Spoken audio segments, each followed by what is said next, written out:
Ninth class के दौरान ही मेरे फादर एक्सपायर हो गए थे 2007। वर्क किसके अकॉर्डिंग आएगी? सब्जेक्ट के अकॉर्डिंग। तो जो सेंटेंस को जो सर ने तोड़ना बताया कि किस तरह से ब्रेक करके उसका आंसर दिया जाता है, मैंने मुखर्जी नगर में भी कुछ टाइम रहा हूँ, वहाँ पर भी ये सब चीज़ें देखी है।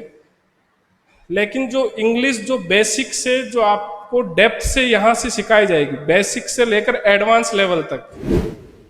एक सक्सेस स्टोरी आपके सामने, संघर्ष के साथ सक्सेस स्टोरी। क्योंकि कुछ स्टूडेंट बहुत डिमोरलाइज हो जाते हैं।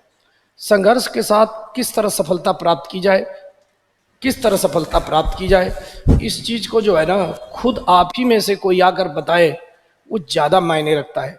कोई महापुरुष का वचन भाषण सुनकर, कोई किताब पढ़कर मोटिवेट होना और एक रियल स्टोरी देखकर मोटिवेट होने में बहुत फर्क पड़ता है।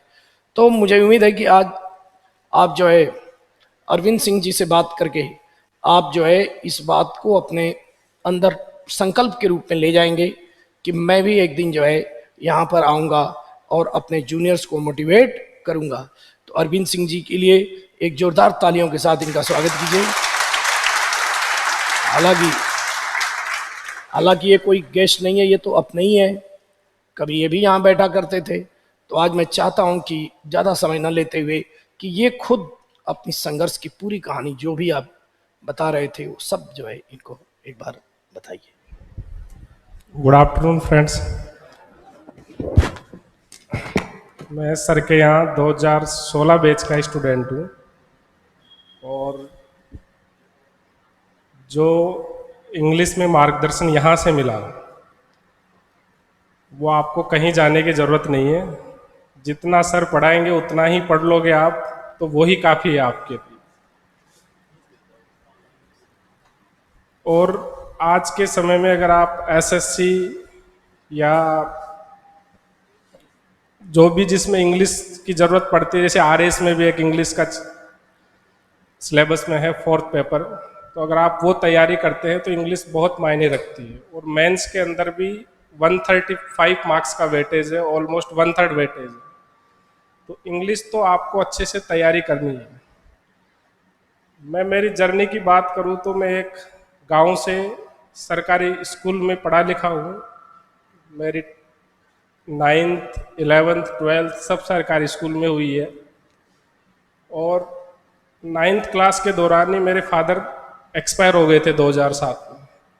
तो जो जर्नी रही है इसी में कुछ बड़े लोगों का, शिक्षकों का, माता पिता का यही आशीर्वाद रहा है कि मैंने अपनी इस जर्नी को जारी रखा।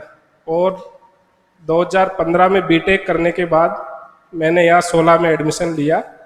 उसी टाइम मैंने एसएससी की तैयारी शुरू की और 2017 में मेरा दिसंबर 2017 में डीएमआरसी के अंदर सीआरए पोस्ट पर मेरा सिलेक्शन हुआ। 2018 से 2023 में अभी जुलाई तक मैंने दिल्ली मेट्रो में अपनी सेवाएं दी है।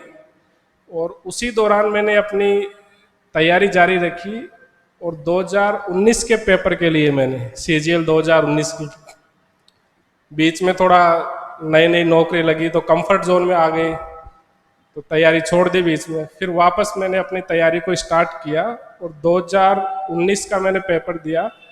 और फिर मेरे साथ एक ट्रेजेडी हुई कि मेरी सिस्टर एक्सपायर हो गई, यंग एज में थी, 20 ईयर्स की, और कोविड के टाइम वो एक्सपायर हो। तो 2019 में मैं एसएससी में फाइनल मेरिट में रह गया।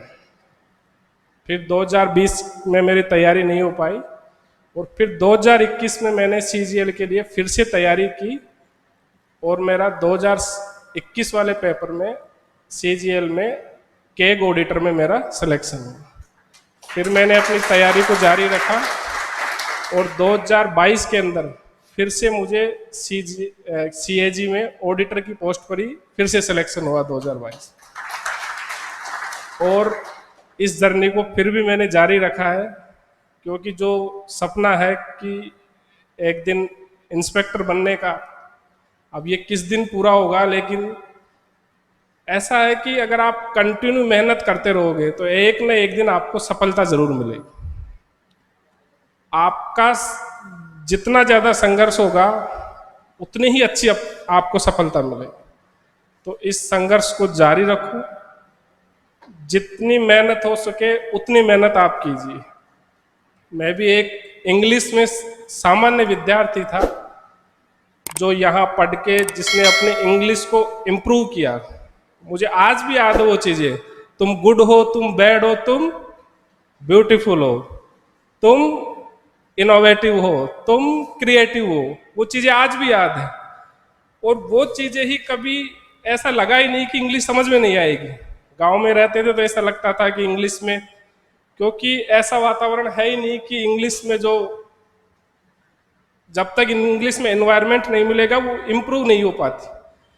लेकिन वो सब चीज़ें, तुम्हारा पेन, तुम्हारी बुक, तुम्हारी नोटिनेस, तुम्हारा सिलेक्शन, वो सब चीज़ें यहीं से है।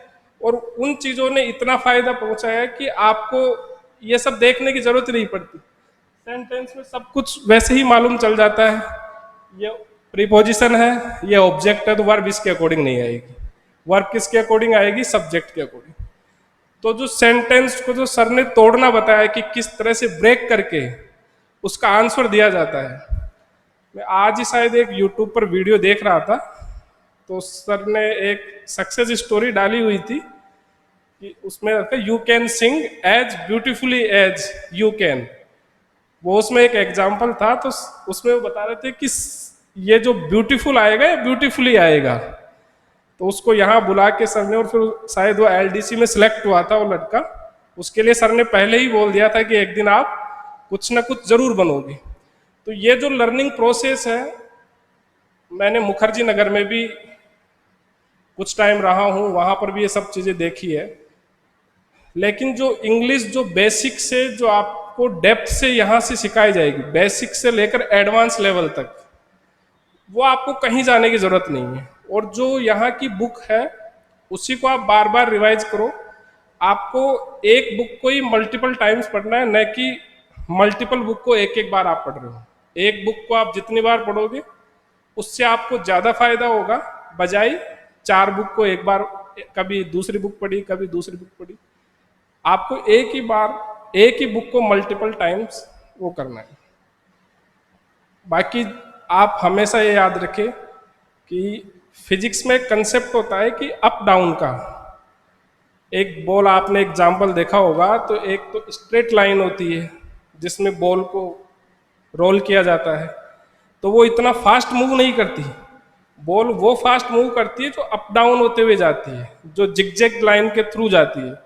तो जब भी जीवन में उतार चढ़ाव आए तो आप ये समझिएगा कि कुछ ना कुछ अच्छा होने वाला है। आपको भगवान ने कुछ ना कुछ अच्छा करने के लिए भेजा है। जितना ज़्यादा आपका स्ट्रगल होगा उतनी ही बड़ी आपको सफलता मिलेगी। लेकिन ये आप मान के चलिए कि स्ट्रगल आपको करना पड़ेगा। कंफर्ट जोन से जीवन में कुछ भी हासिल होने वाला नहीं है। आपको बहुत कुछ त्याग करना पड़ेगा।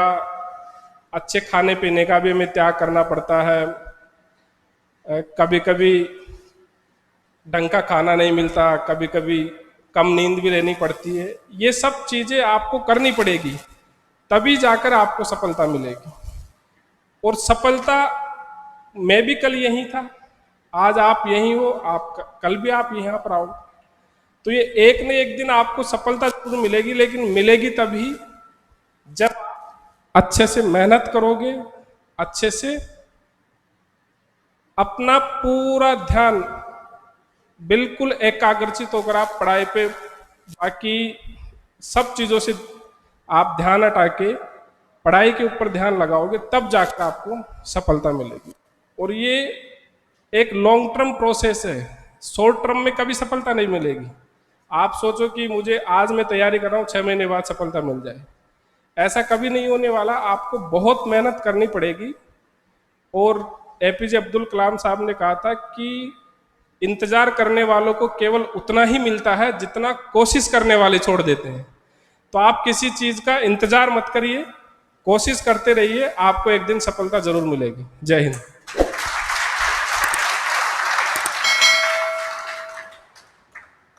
वाह, मैं जितना मोटिवेट नहीं कर सकता उससे कई गुना जो है अरविंद जी ने आपको मोटिवेट किया, क्योंकि वो जो बातें थी वो दिल से आ रही थी। देखो इतने साल बाद भी इन्होंने कोर पकड़ा और उस कोर का परिणाम तुम्हें देखने को मिल रहा है ना। तो जो विद्यार्थी होनहार होता है वो कोर चीज को पकड़ता है और रट्टू नहीं होता है, वो समझता है चीजों को, कॉन्सेप्ट को समझता है। तो इन्होंने जितना अच्छी तरह से बता दिया, जो मैं रोज रोज बताता उसका सार ही बताया। ऐसा नहीं कि मैं इनको फोन किया था कि ये बात बोलो, लेकिन आपने देखा होगा कि जो मैं रोज बोलता हूं उसी को इन्होंने इतने में पिरो करके आपको निचोड़ दे दिया कि सिलेक्टेड जो स्टूडेंट होता है, जो स्टूडेंट सेलेक्ट होने वाला होता है, वो क्या पकड़ता है, वो कोर पकड़ता है, बेसिक कॉन्सेप्ट को पकड़ता है। जो चीज आपको चल रही है इतने साल के बाद भी इन्होंने उस चीज को आपके सामने रखा और उस बात को बताया कि आपको जो है किस तरह से सेंस बिल्ड करना है, किस तरह से। तो जो होनहार स्टूडेंट होता है उसमें और साधारण स्टूडेंट में ऊपर से देखने में फर्क नहीं होता, फर्क होता है उसके सोच में, उसके नजरिए में। टैलेंट सबके पास होता है, लेकिन जो सोच होता है ना वही भगवान सबको नहीं देता है। कई स्टूडेंट की जो सोच होती है अपने थिंकिंग गड़बड़ थिंकिंग के कारण जो है सफलता से दूर हो जाते हैं। तो मुझे बहुत ही खुशी हुई जिस तरह से आपने इनको एक्सप्लेन किया, बहुत ही शानदार तरीके से। कॉन्ग्रेचुलेशंस, और आगे आपके ब्राइट फ्यूचर के लिए मेरी बहुत प्रेयर्स और दुआएं हैं। और आई am so proud of you, I am so proud of you.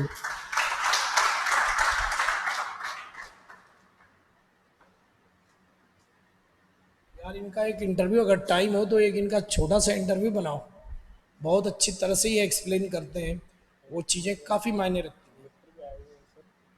ऐसी जर्नी है। हैं। अच्छा, आप बुलाइए उनको, आप दोनों लोग आइए, बुलाइए आप ही।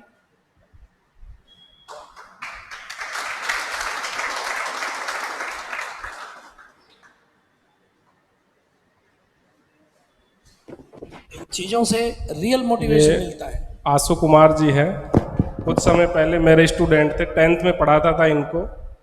और इनकी भी जर्नी बहुत स्ट्रगल भरी रही है। इनके भी पिताजी इनको, ये जब 10th क्लास में थे उसी टाइम इनको एक्सपायर हो गए थे। तो इनकी भी जर्नी बहुत स्ट्रगल भरी रही है। और ये अभी राजस्थान पुलिस में सीएम हाउस में ही पोस्टेड है। तो इनकी कहानी इनकी जुबान से सुनिए आप। गुड इवनिंग फ्रेंड्स, मेरा नाम आशु कुमार है और जयपुर ज़िले की एक चाकसू तहसील है, उसमें एक छोटे से गांव से मैं और सर वहीं से बिलोंग करते हैं। मेरे जीवन की शुरुआत, अगर मैं जर्नी स्टार्ट करूँ आपसे, तो 2012 में जब पिताजी एक्सपायर हो गए थे और जब 2013 में सर से हमने मैथ्स की ट्यूशन ली, तो एक ऐसा मार्गदर्शन मिला उसी टाइम इनसे कि एक जो प्रेरणा मिलती है जीवन जीने की, आगे बढ़ने की, वो रियल प्रेरणा सर से हमें मिली है। और शुरुआती शिक्षा गांव में करने के बाद जब शहर की तरफ निकले नौकरी की तैयारी के लिए, क्योंकि गाँव से लगभग सभी स्टूडेंट्स गाँव से बिलोंग करते हैं और सभी के माँ बाप या तो किसान होते हैं या फिर मजदूर होते हैं, क्योंकि बिजनेसमैन हमारे माँ बाप नहीं है। और अगर बिजनेसमैन होते तो हम इन बेंचों पे बैठे नहीं होते आज। तो सभी का एक सपना होता है गवर्नमेंट जॉब, और उसी गवर्नमेंट जॉब की आस में हमने भी इस शहर की तरफ रुख किया था और निरंतर लगे रहे।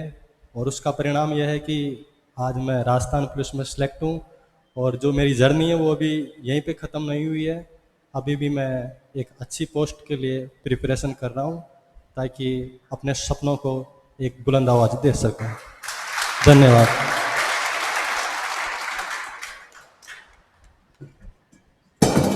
Thank you Ashu ji, thank you Arvind ji, thank you. आप लोगों को मेरे तरफ से बहुत ही बेस्ट विशेष। और आज जो भी आपके सीनियर्स ने आपको कही, आप इन बातों से प्रेरणा ले सकते हो। आप, इन्होंने बिल्कुल सही कहा कि यहाँ कोई सेठ या कोई बहुत ही rich class middle class family आती है, कोई किसान, ज़्यादातर किसान और मजदूर के बच्चे हैं, नहीं तो बहुत हुआ तो टीचर के बच्चे होंगे या गवर्नमेंट एम्प्लॉय के बच्चे होते हैं। यही होते हैं ज़्यादातर, 80% किसान मजदूर के ही बच्चे होते हैं। तो यही स्टोरी सबकी है। आपको अब इनसे ज़्यादा संघर्ष क्या हो सकता है? जो 9th में 10th में जो बच्चा पढ़ता है उसकी उम्र ही कितनी होती है? और उस समय पिता का साया अगर उड़ गया तो उससे बड़ी मुसीबत जिंदगी में और क्या हो सकती है एक बच्चे के लिए, वो बहुत बड़ी मुसीबत होती है। हर तरह की मुसीबत आती है, इमोशनल, फिर फाइनेंशियल, हर तरह की मुसीबत आती है, लेकिन फिर भी जो है संघर्ष करके आदमी बढ़ सकता है। तो लाइफ में जो चुनौतियां आती हैं आएंगी आगे, तो उनसे कभी हारना नहीं है। I am so proud of you, so proud of you Arvind ji, बहुत बहुत धन्यवाद। I am so proud of you, thank you, thank you.